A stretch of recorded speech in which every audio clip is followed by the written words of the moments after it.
Good morning and welcome to our workshop, returning to our buildings and ministries and communities. This current season has been and continues to be challenging for spiritual leaders in every category. We have had to change how we operate our traditional ministries and plan new ways of serving people. The season has created a term which is being used called new normal.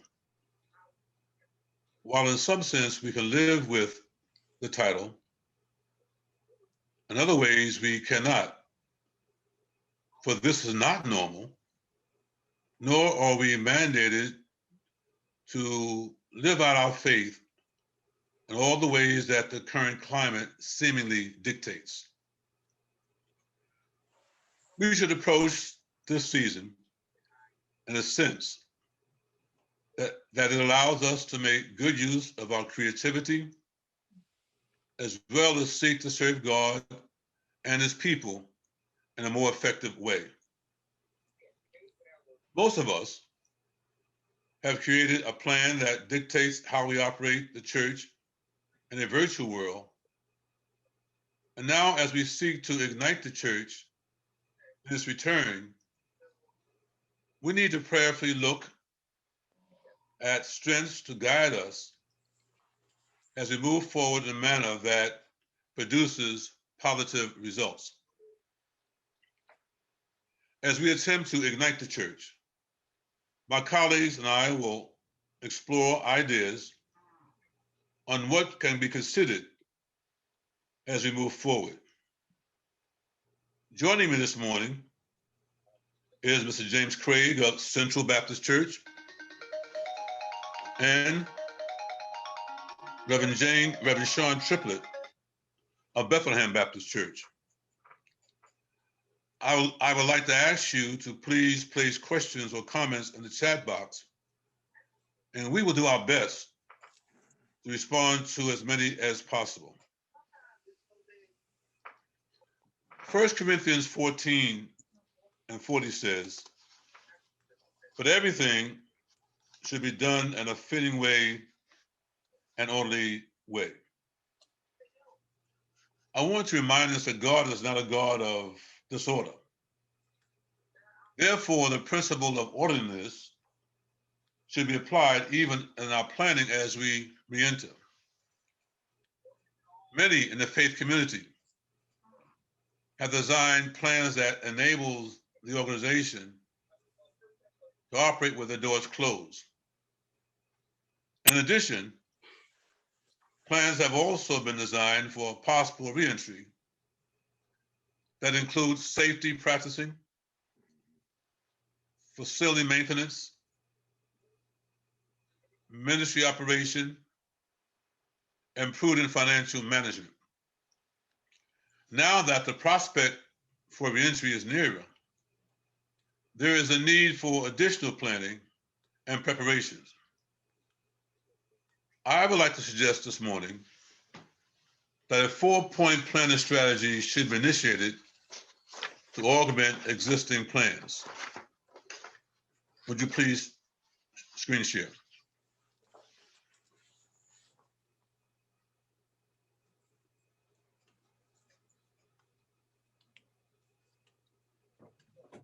And the 4 categories I think we should explore to augment our existing plans or even to create new ones if we have not already determined one is to review, to plan, to communicate, and to execute the plan with celebration. While there are a number of pointers in each categories, I would like to highlight some of what's the most important and crucial in each of these categories. In terms of our review, we need to take a serious look at what's working and what we're doing during our current operations. What are the things that we're doing well during our current operation, and how are they doing? Are they successful? In addition to that, we need to be honest and say, okay, what's not successful and what's not working. Also, in the review stage, we need to take a serious look at what the practice of virtual services taught us. What have we learned from being a church that's operating in a virtual atmosphere? In addition to other questions and concerns in the review phase or review portion, these are some questions that need to be highlighted and given a great amount of attention. In the planning section of the program, or the plan, I want to highlight a couple of key areas. We need to take a serious look at how do we serve people that are a part of the congregation participating online, as well as the people face-to-face. I've been reading a lot of the research studies, and research studies have determined that 20% of the existing congregation will not return to the building, as well as new persons who have come on board. So the question for us in our planning that we must answer and respond to is how do we serve both congregations? Those that we see face-to-face and those that we see only online, as we might not see them because they're worshiping with us online. How do we serve them both and be faithful to them as a church? Another area, as we consider the fact that researchers have determined that 20% will not return, how do we motivate people to return to the church face-to-face? How do we motivate the people who have become content and satisfied with being in church online, or even occasionally being online? How do we motivate them to come back to the church? I was talking with a pastor who has recently opened his church, and his active congregation is 1,000 members. Wow. And they return to church currently. On a good Sunday, he shared with me, they're only having 25 people in the building. So how do we motivate those people to come back to the church? So while we review, while we plan, there's also a category I call communicate. People need to know that planning is taking place. Our current congregation, those we want to attract, need to know that even though the doors of the building might be locked, that we're still engaged in serious, aggressive planning to determine how we will function, how we will operate once a reentry takes place. So not only must we review and plan and communicate, it's important for us to execute the plan. A plan does us no good if we don't execute it. And when we execute it, we should do so with a grand celebration. That we thank God for what he's done, thank God for keeping us, and thank God for giving us the opportunity to plan for the people that make up our congregation, both who attend face-to-face and both who also attend our services online or other virtual means of communication. The key for the second phase is the plan. And doing our planning is to do so in an orderly fashion, in an orderly manner. The God that we serve is a God of order. So therefore, as we plan to re-enter and ignite his church, we must also do it with a sense of order. I'll now turn to my colleague, Mr. James Craig of Central Baptist Church.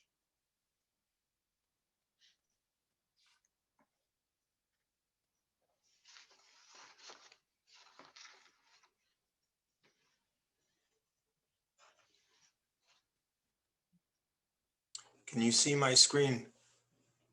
Yes. All right, welcome everyone.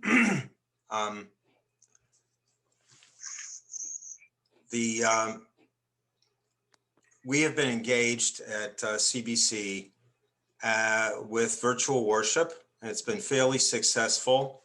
I want to kind of show some of the stages that we went through, because I think it has implications for what we will be doing as we move into worship that will be occurring in the future, even when we are able to go into in-person worship.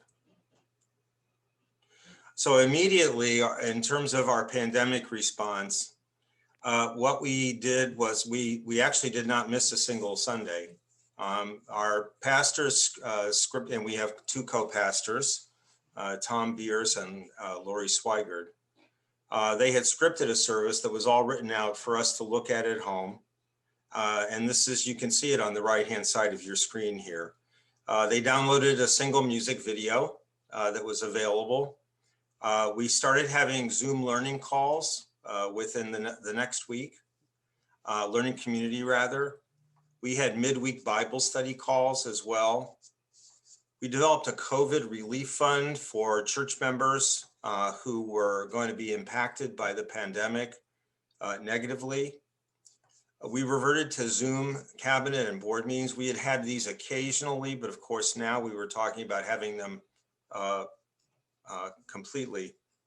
And then we applied for a PPP loan and grant on the first phase.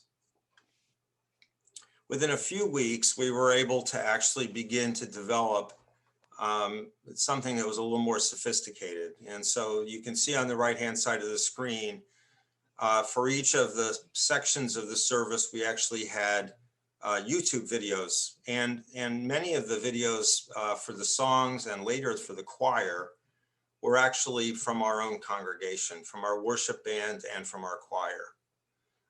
And so the virtual choir recording was done by our music director on GarageBand, and our virtual worship band recordings were done on Adobe Premiere Pro, which allows you to do both video as well as audio.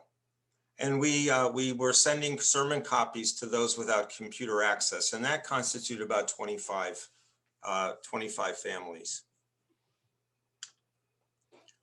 The next phase had to do with actually making a playlist. And so instead of having to follow on and click on each section of the service, it was a single click on the video playlist, and the entire worship service then was available.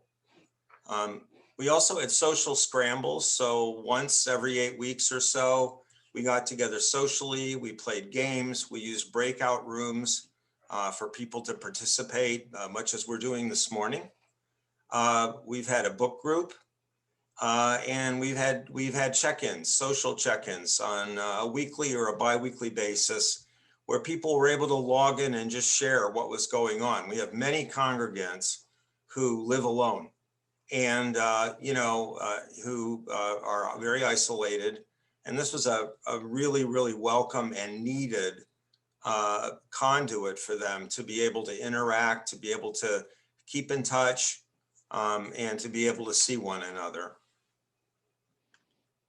So on the right, you can see this is an example of the playlist that would pop up. And this is an example of our worship band. And so we all one of our musicians would establish a track for us to work from, and then people would add, at a time convenient for them, would add their part, whether that was vocal or an instrument, or both in a number of cases. And usually we did a couple of these for each service. We now have a library of probably several dozen of these that we can access. And then this is an example. On the right-hand side, once again, you can see the playlist, but this is an example of the virtual choir. And I just want to point out that in the choir, we have people, we have a couple that is on sabbatical in South Korea. They have been submitting recordings. We have former members that have been involved in our church that have moved away to South Carolina and to Massachusetts, and they regularly contribute as well. And we want to continue to engage those folks as well as people locally who are unable to come to services in person. So some of the, positive changes. So I think it's probably not an alien concept to people that doing innovation with church, it does not come easily. People get used to traditions, they get used to the way of doing things, and that feels familiar to them, and it feels like home. And one of the things that's happened here is all that has kind of gone out the window. So this really has allowed us for an opportunity for innovation, which we've really, Winston Churchill said, that you should never waste, never waste a crisis. And so there are some positives that came out of this. So one of them was that we found our pledges were not adversely affected. That was a surprise to us. We also found that we had participation of former church members who moved away. So on a regular basis, we had people phoning in from Maine, Oregon, South Carolina, Massachusetts, and South Korea. And obviously, when you are, when you're on Zoom, you can do this from anywhere. I think maybe someone needs to be on mute. Our learning community, we had 5 times the number of people in learning community on a Sunday morning than we did prior to this, and for a bunch of reasons. But among them was the way that we ordered the service. A number of people had to step out for choir, or step out for band, or step out for preparation for worship. And without those kind of constraints, we found that we had a lot more people joining, as well as new people. We were attracting new people to join our learning community. The virtual choir and the virtual band, we had 3 times a week, the pastors would send out emails that would inform people about what was happening, that would lift up concerns and celebrations of families in our congregation. And as I mentioned, we had new participants that became aware of us online who were joining, and that was very much welcome, of course. So in terms of preparing for reopening, we realized that with the CDC changes, these things are happening almost weekly, that we have new and different things that are coming up in terms of what the recommendations are. But we realized that we really have to prepare now. And what we will do eventually may look different than what will happen right away. So, we think we're going to start small. We're going to experiment with some things. We'll see how it works out. We'll probably do a combination of virtual as well as in-person activities, even when people are back in the building. In terms of Sunday worship, we have had an initial planning meeting. And what the recommendations were some of the suggestions, I'll say, were that vaccinations should be required. I know in some churches, vaccinations are recommended. Masking and social distancing would, of course, be in place. There's talk about advanced registration. So we've all gotten used to, or many of us have gotten used to, registering in advance for live streams or for other types of activities. We think we might also consider this for services. In terms of doing a live stream, setting up a single or a multi-camera, also taking into account privacy considerations. So we have parts of the service where we're talking about individuals, and for privacy reasons, we probably would not want that to be part of the live stream. And then singing, we know everybody wants to be singing again, but we realize that, that does carry with it some additional risks. One congregation that we're aware of has established a time for singing at the very end of the service, just before people are dispersing.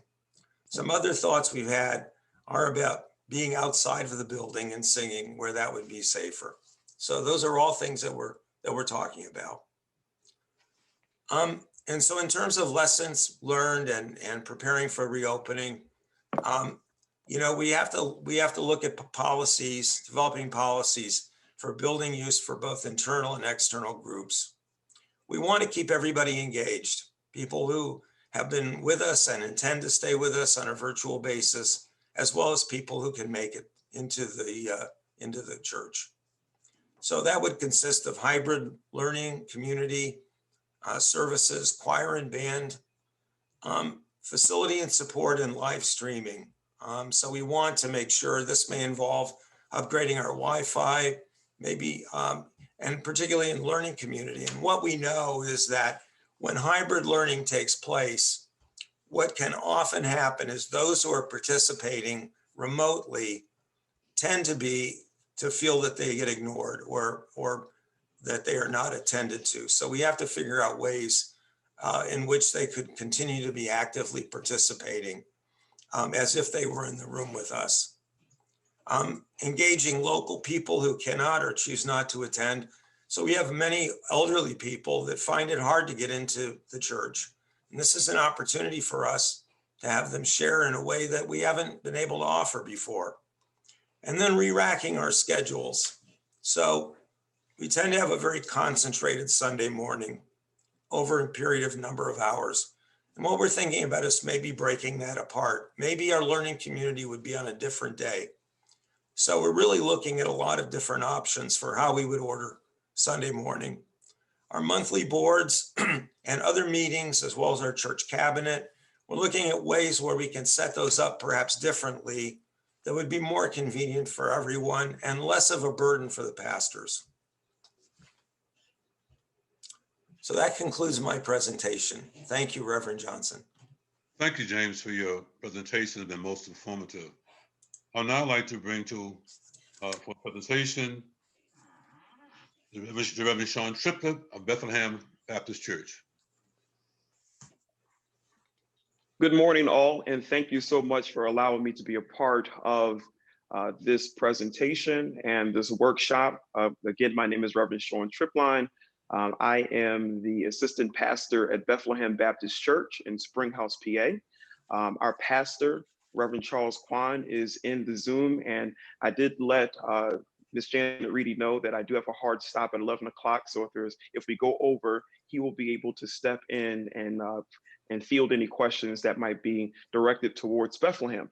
But I'm very glad to speak with you about our COVID response and some of the ways we have and some of the ways we will continue to move towards reopening. And the emphasis here are on the buildings, on the ministries, as well as the communities in which we are situated. And much of what Mr. James Craig has said are things that mirror what we have done at Bethlehem. And I'll try to just gloss over those things and emphasize maybe some different things that we might be doing. In 2020, we did a survey to prepare the church, and we probably were a lot more ahead of ourselves in terms of the timing of the survey, because we simply did not know when we'd be returning back to the physical space. But that survey was very helpful to kind of gauge where people were at that time. It may be that we might revisit that in some way, or we might find a focus group of individuals to kind of see how those opinions and attitudes have changed in terms of comfortability and being in the physical space. But inside of the church, and especially inside of the sanctuary, we've done a number of things. We've removed worship elements that promote physicality. So from the hymnals that were inside of the church to the offering pans and other things that promote touching, etc. We've already removed those things. And we're enforcing social distancing guidelines where we have chairs that serve as pews. Those chairs have been distanced at least 6 feet apart from each other. So those are things that we've done. At the entrances of the church, we have thermometers set up, and we're probably all well aware that in terms of the actual health symptoms for COVID, that fever symptoms are only one of many, and it's not able to capture everything that might indicate someone being high risk for having COVID, but we do have thermometers, digital thermometers in place where individuals are encouraged to enter the building and do their temperature, record their name and a visitor log, as well as record their temperature. And the sort of digital thermometers that we use do not say the actual temperature of the individual, but it will say normal temperature. And that is something that our security person is able to hear and assess. And should someone have feverish temperature, then that security person would know, and we would then have to encourage that person for the safety of others to not enter the building. Of course, masking is required throughout the building, and we're continually working on different things like the bathrooms. We're encouraging only 1 to 2 people go into a communal bathroom at a time, et cetera. So these are things that we have kind of intuitively gravitated towards in all physical spaces, not just churches, but we want to ensure for our congregation that they know that their church is one of the safest places they can be, period. You know, in regards to their employment, in regards to schools, et cetera. We want to go above and beyond, as was already mentioned in this meeting, that we're doing everything possible to think through all of the different dynamics at play. For worship, as Mr. Craig said, we've changed a lot of how we've done worship. We have actually had services in the sanctuary that have been put out through live stream to YouTube, as well as Facebook. And I mentioned that we do YouTube and Facebook for a reason. YouTube is probably the biggest source of our members finding our worship, because our website is connected to our YouTube page. When you go to bbcforchrist.org, at the top of the page, you'll see a link for the live stream, and that sends our congregation to our YouTube. However, we eventually added Facebook to this setup because Facebook, unlike YouTube, is more of a quintessential social media platform in which others can share with their family and friends the life and the worship of Bethlehem. So that's been a big blessing, because whereas our YouTube following for a live Sunday 9 a.m. service, we might have 300 devices watching on YouTube. That number has stayed the same by large. However, Facebook has gone from having originally 10 people watching on Facebook to now 50 and 60 people, in addition to the 300 on YouTube. And that's because we're encouraging our members to not only like the video and not only to leave comments, but use your platform. This is a part of your circle of influence to make sure that others can know that you're in worship and do a watch party, etc. So those are things that have been very beneficial to adding to those that are part of our worship. For the in-person recording, the live recording that's happened, most of our worship is live. We do have a number of services that we do throughout our weekend, and one of those services are pre-recorded. One of those services is pre-recorded, but for the live services especially, we've had to pay attention to issues of media. We have 3 or 4 different cameras that are stationary, and one camera of the 3 or 4, any given service, the cameraman is moving throughout the actual worship service to make sure that we have some diversity in perspective visually. So if Pastor Kwan is preaching, or if I'm preaching, or an associate or a guest is preaching, there are times, because there aren't many people in the sanctuary, where that cameraman might be at the side of the pulpit, you know, or might be moving to different parts of the sanctuary, because it creates a more engaging visual. So really, we've had to focus on the broadcast. You know, we had to focus on the different elements of broadcast, as well as lighting. What we learned is that we also brought in a media individual, full-time position, to kind of help us navigate that. We did that in the middle of this pandemic because it became so important to us. But one thing that she showed us was that something as simple as the lighting can be a problem for our worship services. Not only do you see shadows and things throughout the picture, which can be distracting for those who are very keyed into visual elements, but also, lighting, depending on the gradation of one's skin, it can be harder to see them simply on the camera. So something like that can be a deterrent for a worshiper viewing. And for someone who tries his best to think on spiritual terms, we have to be mindful of the humanistic perspective that individuals have and the sort of things that trigger their willingness to continue with our virtual worship. So, of course, we would want that all of our worshipers to not focus on those sorts of elements. We have to be realistic that people do, and we have to be realistic that there's issues of attention deficit, and we have to make sure we're engaging people to the fullest. So I see someone saying that it's a production, and we don't think of worship in those ways, but in reality, in the times in which we live, we have to cater to the sort of things that will help engagement. So if that means doing a few things that help the production of worship so that people can get spiritual food, we will do those things as the Spirit leads us. So in addition to this, we do have virtual meetings, as Mr. Craig mentioned, and those have become very important. There are a number of virtual gatherings that we already had before the pandemic. The Church Without Walls is our morning 6 a.m. prayer service that our pastor leads. Pastor Kwan leads that service every day. And on the weekends, we have one of our deacons who leads that as well. And that has been something that we've continued and has become more important.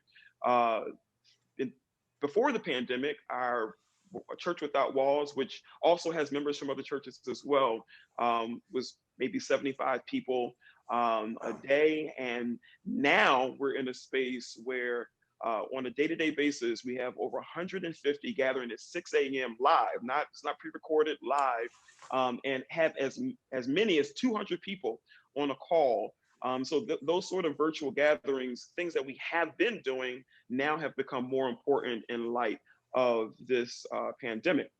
Also, Pastor Kwan has a devotional that he's reopening.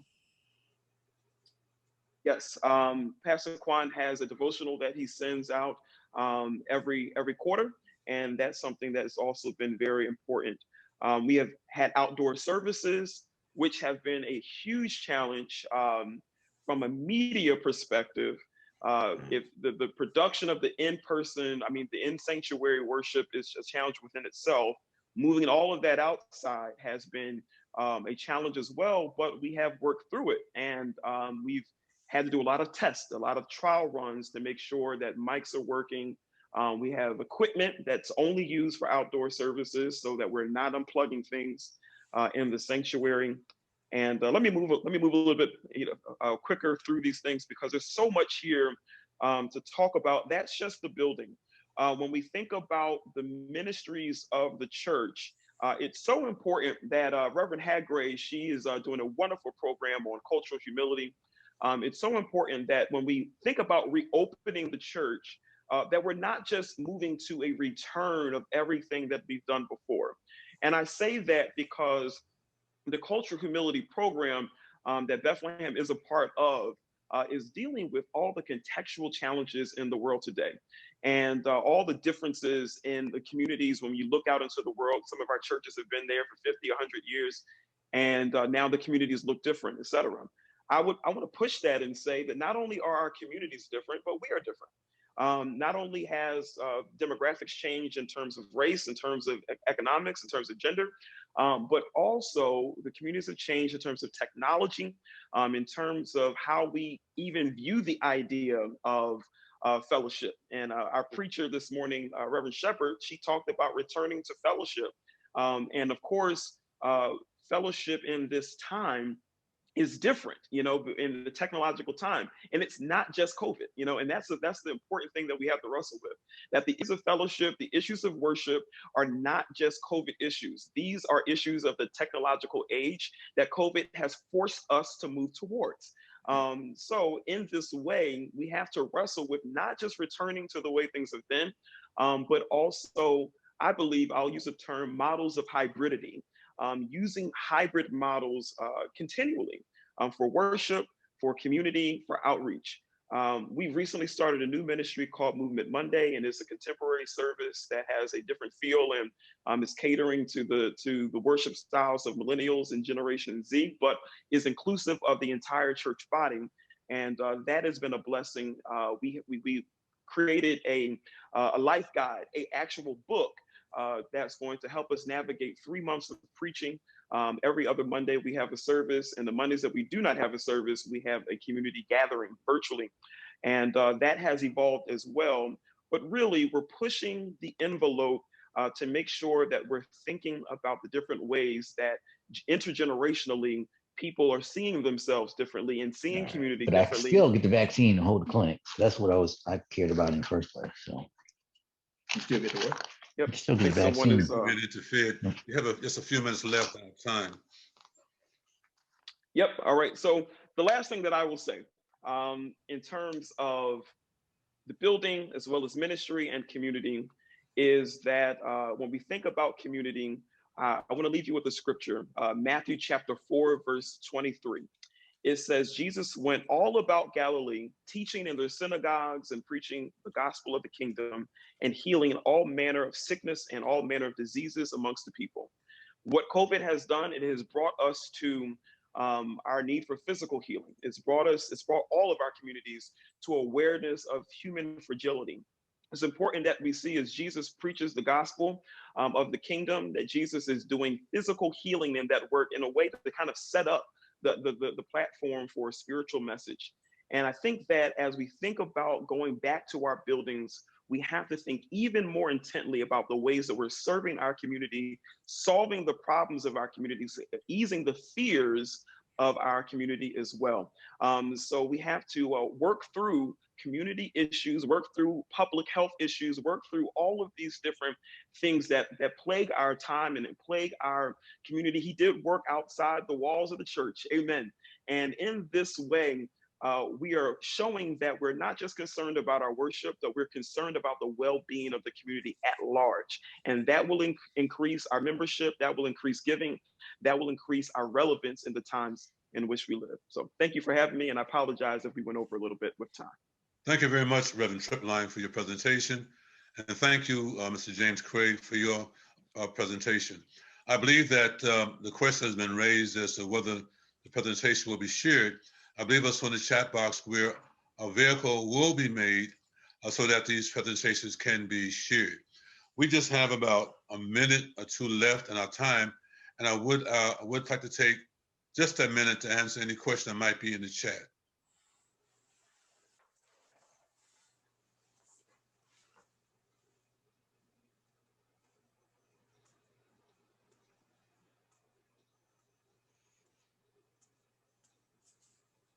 Okay, I don't find any questions in the chat.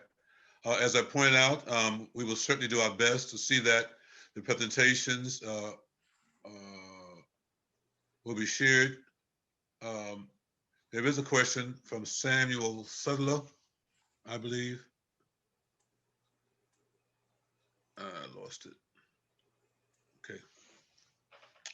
As to the Bible, please share the Bible verses that we use during the presentation, and we will definitely see that that takes place. Again, thank you for participating in the workshop, this discussion. I trust that each of you have gained some information, some encouragement, some motivation to open wisely. Above all that's been said and done, we would advise you to make sure you consult God for direction and for support as you do his will. I want to thank Dr. McJunkin for the opportunity to share this service. And again, thank you, Reverend Tripline, and thank you, James Craig, for sharing your presentation. May we bow our heads. Father God, we thank you now for the order of the day and for the opportunity to come together as an association to do your will. Thank you, dear God, for choosing us and assigning this association over the years to be a blessing to his membership churches. We thank you for the work of Dr. McJunkin and pray that you will continue to bless him as he follows you and leads us. I thank you for his member church. I thank you, God, for keeping us in this time of pandemic. And we're determined, God, to follow you. And we will move forward because you are our guide and you are our strength. So bless your people and bless all of us as we come together this day and the future of the months. In the name of him whose name is above every name, our Lord and Savior, Jesus Christ, and for his name's sake, amen.